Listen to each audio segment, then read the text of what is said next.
So here you go. So I currently have the bridge camera in hand. So this is the Sony RX10 Mark IV. So this I have connected it through the cable, connected it to the system, where you can see. I'm just like show you the demonstration, some of the very basic things. As a photographer, what is it that you need to know? So let me do this.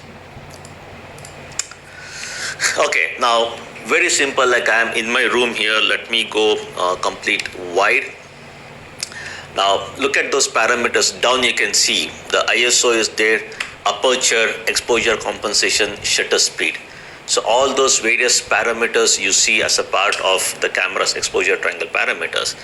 That is the fundamental thing you need to understand. When you say like, so for this kind of a scenario, what should be my setting?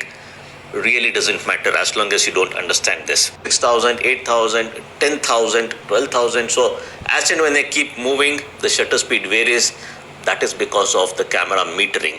So this is where the fundamental concepts of photography comes into picture, which you have to understand.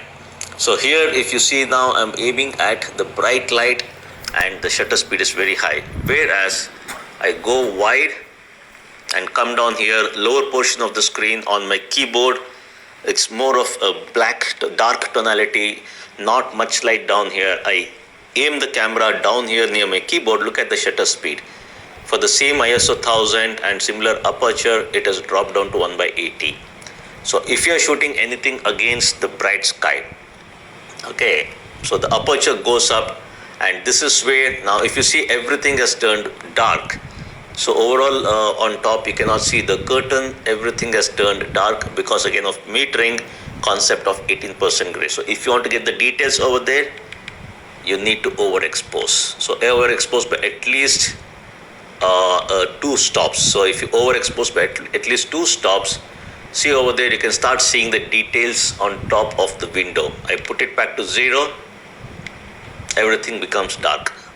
This is the simple concept, but a lot of beginners, they fail to understand this concept and they end up trying to work on their own, trying to Google search or trying to search on YouTube for free videos saying how to make amazing images.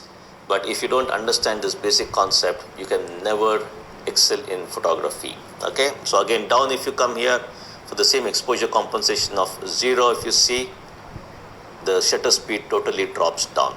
And as I said the other day also, I showed this. Now this is APC UPS out here, exposure compensation 0. Let's go a little wide. Yep, exposure compensation 0. I'm aiming at a dark color subject, everything goes more brightish gray. So here, if I have to get back the correct exposure here, I want to get the correct black, I underexpose it by -2 stops. So I underexpose it by -2 stops, I get back the black. So when you're doing it black, I underexpose. When I'm going it against the bright sky, I need to overexpose it. Little wider, yes. I need to overexpose by at least 2 stops to get back the details. It's as simple as that. Now, how many of you actually understand this concept of photography? Okay, so let me just put it back here and get back this window.